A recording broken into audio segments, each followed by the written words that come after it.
Good morning everyone. Ayan, share ko din sa inyo itong ating iba pang mga designs na available para dito sa ating buwan ng wika. Ayan guys.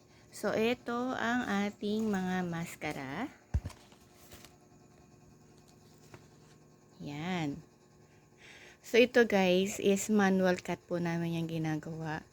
Kaya talagang pinipilit namin na mas maging pulido pa ang aming pagkakat ng ating mga maskara at ang ating mga headdress.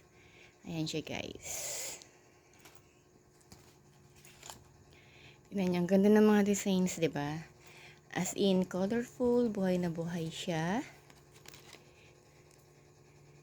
Yan.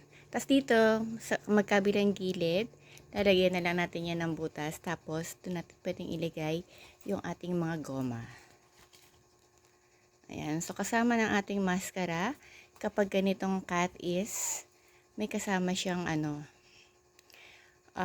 tawag doon, goma. Ayan. O, diba? Super cute. So, iba-iba rin yung size niyan. Then, syempre, ito yung kanyang katerno. Yan guys. So, ito naman. Ito kagandahan sa headdress na to. Pwede rin siyang pang headdress or pwede rin naman na nilalagay siya as a bib. Iba dito sa dibdib natin. Yan. Pwedeng ilagay itong mga design na to. Diba? Pag headdress kasi is ganyan. Ngayon kapag nilagay sa dibdib, ganyan naman yung forma niya. Yan. Nakaganyan sa mga bata.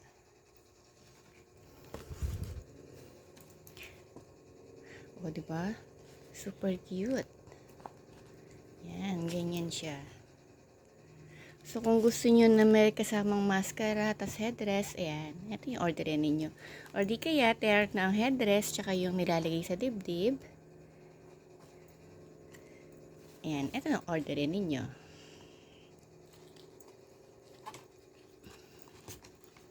Ayan. So, ito is nasa 3D design na rin siya. Yan. So, once na order kayo sa amin ng mga cut na siya at ready to use, kaya na po yung forma niyan. Ayan. Again, manual cut po ito ha. So, minsan talaga hindi maiwasan na may error. Pero tingnan nyo naman, as much as possible, pulido yung pagkakagupit namin. So, anak ko yung nagugupit niyan. So, sa kanya ko pina-assign yung gupit portion nito. Talagang ang tiyaga niya maggupit. Tingnan nyo naman. Okay. Eto, lalo ito guys. Tingnan nyo yung mga design niya, no? Yan is manually kinakat din ng anak ko. Para siguraduhin talaga na maayos ninyo siyang matatanggap. See?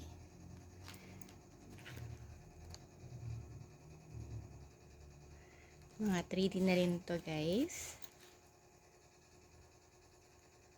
Kagandahan kasi kapag 3D, mas malinaw yung picture. Mas malinaw yung design niya. Especially during pictorial ninyo. Ako mas na-appreciate ko siya during pictorial kasi iba yung dating talaga ng mga pictures. Itong ating mga ginagawang headdress. Ayan. Tingnan naman, diba? Super cute. Hindi na kayo, hindi na kayo talo dyan.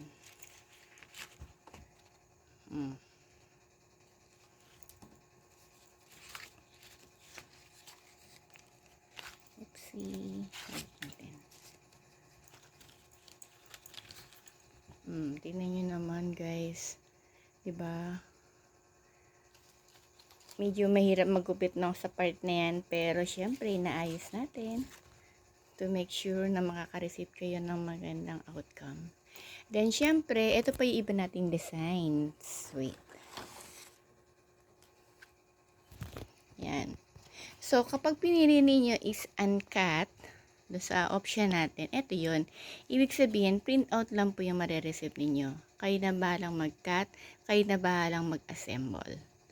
Ayan, as in ganito na siya. Print out lang. Yan. So, pag ano, gugupitin pa rin natin yan. Yan. Di ba ang cute niya? Colorful na colorful din siya.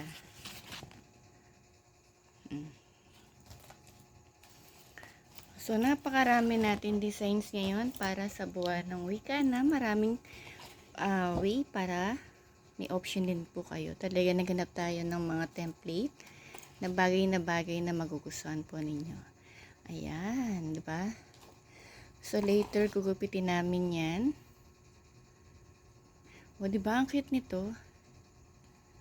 Very colorful. Yan. So, ito yung mga uncut pa rin natin na sample design. So, talaga nagba-backup na tayo.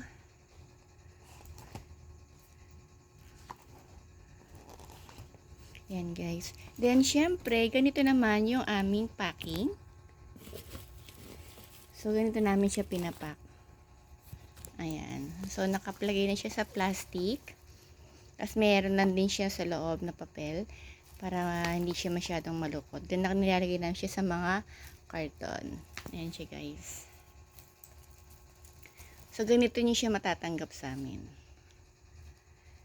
Ayan. Pagka-uncut. Pagka-cut na siya. Ayan. Ganyan yung aming pinaka-packaging. Cute, diba?